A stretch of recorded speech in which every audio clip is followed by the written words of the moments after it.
Hey, I want to show you real quick the process that I go through to do a full moon contemplation using tarot cards. Let's get right to it. So the first thing I do is get into state. So we're going to take 3 deep breaths.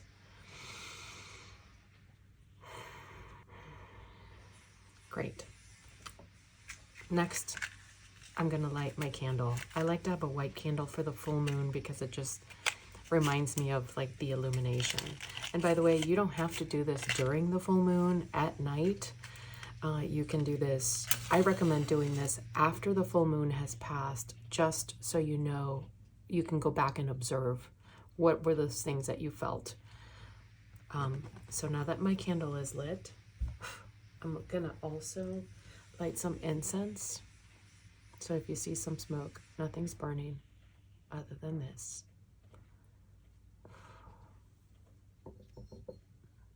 All right, so what you're gonna need is a piece of paper, a pen, a candle if you have it, and a tarot deck of your choice.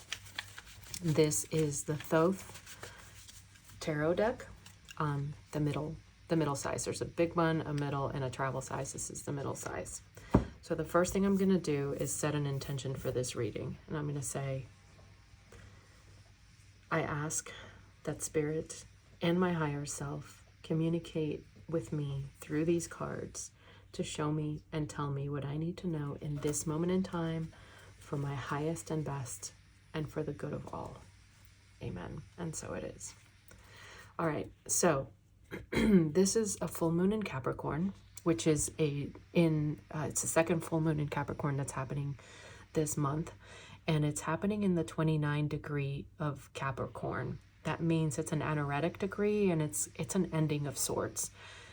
I'll go into why this is important in a different video or in another part of this video. So what we're going to do now is lay out our oracle card or our tarot card spread. Okay, so I'm going to draw the full moon just because I'm a visual person.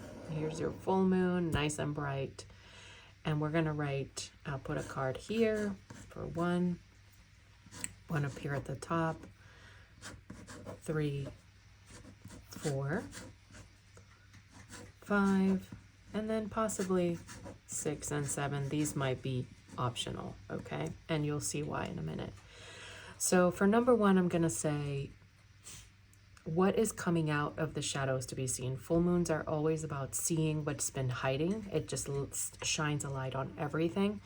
And so with respect to Capricorn, which is structures, discipline, where you've been constraining yourself, goals, ambition, overworking even. And then for me, Capricorn is in my 3rd house. This moon is happening in my 3rd house of communication and siblings and networking or social networking. So with respect to all of those parts, what is coming out of the shadows to be seen? Then in the 2nd spot, I'm going to say what's ending. Since this is a 29 degree anaretic Capricorn full moon, I'm going to say what's culminating here. What cycle am I ending? So new moons do 2.5-year cycles. They have small 28-day cycles, but there's also 2.5-year cycles. So what's culminating now that began 2.5 years ago? For 3, I'm going to say what needs to be released. So now that I know what's culminating and I know what's coming out of the shadows for me to see, what do I need to release? Some of these things are good. They were in the shadows. Those are called golden shadows. But some shadows and some things just need to be released. And this is the time for you to acknowledge those. So this is a card for what needs to be released. Number 4, I always believe that the moon gives you a gift. So what gifts is the full moon bringing me? And then for number 5, and the reason that I have 3 is because these are the intentions that you need to set. So number 5 is, how can I use these gifts and this knowledge, right? What intentions need to be set? Sometimes you'll see that there's more than one card that wants to come out, and you'll see this. So I'm going to set this aside here, and we're going to do our reading now. So what you do is you shuffle the cards until you feel like you're ready.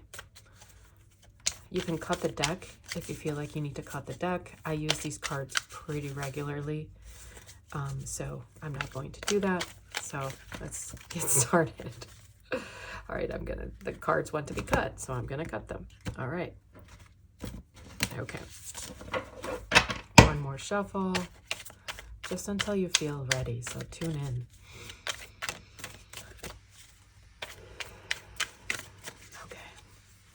This is what's coming out of the shadows to be seen. What's ending now? What's culminating now? Oh, there we go. This is what's culminating. What needs to be released? Show me what needs to be released. Okay.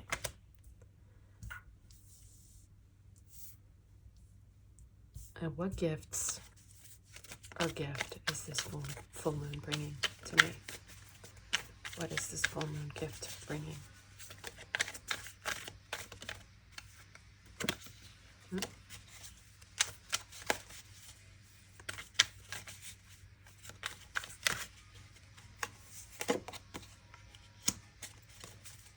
Now, oh, this card wants to come out. How can I use the gifts and this knowledge? What should be my intentions? What are my intentions to be set? Intentions to be set.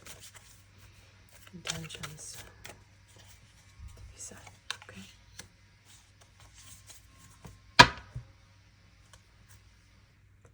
And I'm going to use this as a significator card. Sucks. It's the bottom of the deck. It's the 10 of Wands, oppression. Okay. We'll talk about the significator later. So what I like to do is I grab my paper and I take notes on the cards. So here we go. For number 1, what is coming out of the shadows to be seen? It's the Star. Oh, beautiful card. So now what I like to do is I like to look up. First, I like to look at the picture and say, okay, what is this bringing for me? I know that the Star is also Aquarius. She's a water bearer. So I don't know if you noticed that she is very similar to the symbol for Aquarius.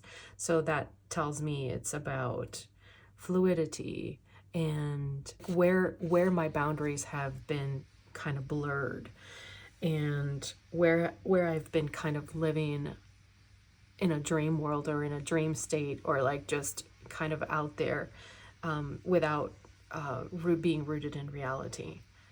So what I'm going to do is I'm going to look that up, and I'm going to link the book that I use the most.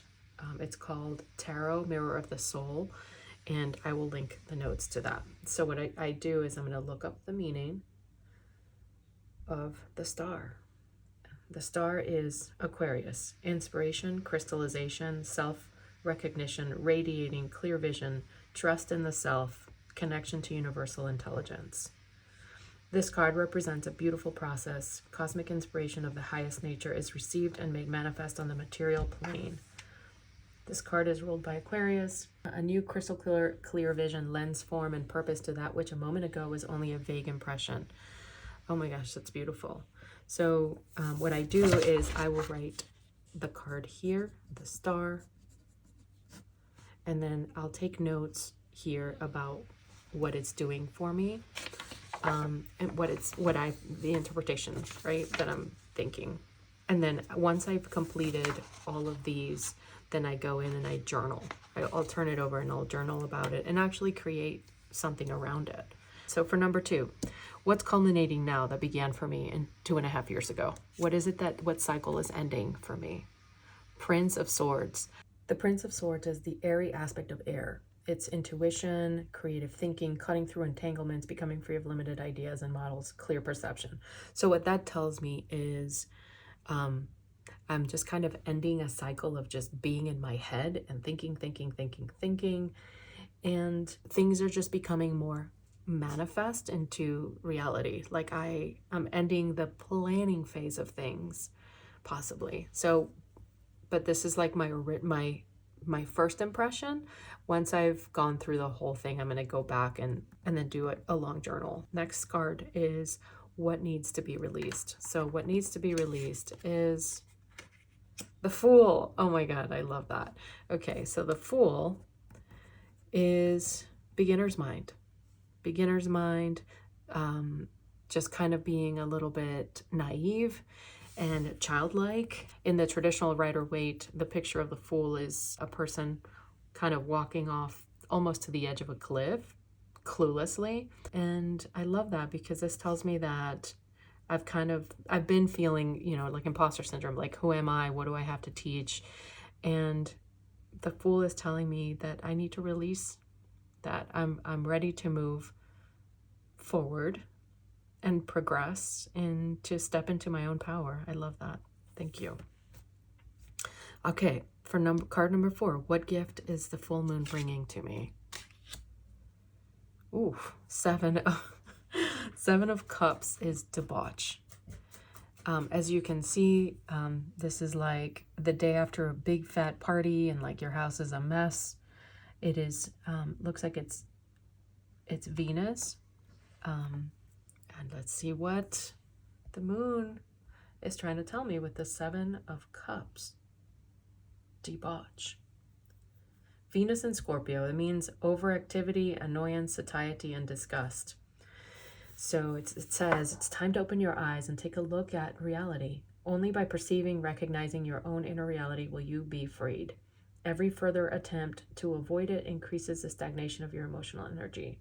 So what I look at is, this is basically telling me that it's showing me my shadows. Okay, it's showing me where I've been kind of not avoiding reality, and this is very true for me right now in my life. This is extremely accurate. This is bringing issues for me with boundaries with my kids and just ways that I've been behaving. Look at reality of what you've been doing. This is the mess. Only you can free yourself. Okay, number 5 is how can I use all of this? 6, the Lovers. Wow, I'm getting a lot of major arcana in this reading. This is a big reading. In the Lovers, I see 2 children, so innocence. I see a snake. I see a lion of courage. I see an eagle representing Scorpio, strength, rebirth, transformation. Of course, Cupid, beautiful, actual lovers. A union, a queen and a king. And these figures up here with beautiful orange and red colors. So what does the Lovers card have to tell me about what intentions I need to set? And I think this is telling me that I need to be less worried about overworking and finding some balance with my personal life, with my husband, my kids, my dogs, and my friends. Gemini, love, attraction, approaching connection, union of opposites through love, becoming conscious through relationship. So one of the gifts that this is telling me is it's telling me to embrace my relationship with my husband and my kids. This portends that our love is going to grow and our relationship's going to get better, and I can use all of the knowledge that I'm learning here to deepen my relationship with my loved ones. It's wonderful. What else? And what intentions should I be setting with these gifts? Okay, 4 of discs. Cool, that's power. Discs represent Earth, and this is the sun in Capricorn, which is very interesting because this is where the full moon is. Manifestation, integrity, and character. The meaning of the card depends on the background of the person who draws it. The card can be an admonishment indicating the need to become more established in one's character and integrity, or it could be a challenge to submit one's rules and principles to life and the impulses of the heart. So yeah, basically plan less, go with the flow a little bit more, don't be so rigid. And I feel like I need more information. Now, I did draw this significator of oppression. And what does oppression have to do with whether or not I balance the rigidity of my life and going with the flow. And I notice that Saturn is here in Sagittarius. So let's see what the 10s are usually bad cards. I don't love drawing a 10. So let's see. 10 of Wands. Oppression. Saturn in Sagittarius, which is repressed feelings, energy held back, parting, isolation, aggression. Okay, so what I think what this card is trying to tell me is that if I don't manage to be more flexible in my life with my goals, my ambition, what I'm trying to do, which is dealing with this Capricorn full moon, then I'm going to begin to feel oppression. I'm going to start repressing my feelings. I'm going to be holding energy back, and that's going to keep me from manifesting the things that I actually want. So this is an admonition. Oppression. I hope you found this as much fun as it was for me. I think the tarot cards are Spirit's way of communicating with us, or one of the many ways that your soul or your spirit communicates with you. And how cool is it that you get to ask the moon questions and that you get to have some guidance and intentions. So the oracle really at the end of the day is you.